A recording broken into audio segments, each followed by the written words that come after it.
Ilang buwan pwede makapag-apply ng restriction code or driver's license code? May nagtanong po dito, ang sabi niya, Sir, kailan po kaya pwede makapag-add ng restrictions ko?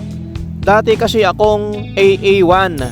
Nagpa-add ako nung July 30, 2025 ng 2. Restriction code 2 po ito tinutukoy niya, restriction code 2. Pero yung nakalagay ay BB1.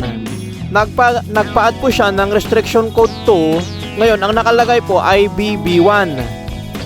Nakalagay non-pro. At ang nakalagay po ay non-professional driver's license code. Yun po yung classification ng pina-add niyang RC2. Ang classification niya ay non-professional driver's license code. Ilang buwan po kaya pwede ulit makapag-apply? Ayun, ang sitwasyon niya ay nag-apply siya ng additional restriction code 2. Ngayon, ang nakalagay ay BB1. Ang tanong niya, kailan ulit siya pwedeng makapag-apply?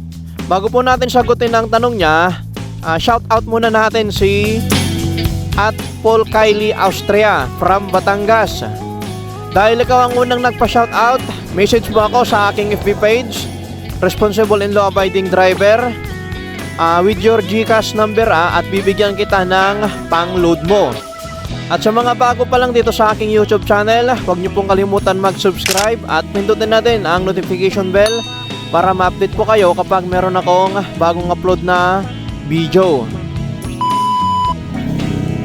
Kailan ba tayo pwedeng magpa-add ng restriction code o driver's license code? Para po sa nagtanong at para na din sa ating kaalaman, ang pagpapa-add ng code ay nakadepende po yan sa code na ipapa-add natin. Sa tanong niya po kasi, di niya nabanggit kung anong code ang ipapa-add niya. Diba ang sitwasyon niya, nagpa-add siya, ngayon gusto niya ulit magpa-add. Hindi naman niya binanggit kung ano yung ipapa-add ulit niya. Kaya isa-isahin ko na lang na banggitin bawat code kung ilang buwan o taon bago tayo payagan ng LTO na makapag-additional code para na din ito sa mga nagbabalak magpa-additional code. Kung ang code na ipapa-add natin ay restriction code 1 or driver's license code A or A1, ay dapat holder na tayo ng non-professional driver's license or NPDL sa loob ng 6 na buwan.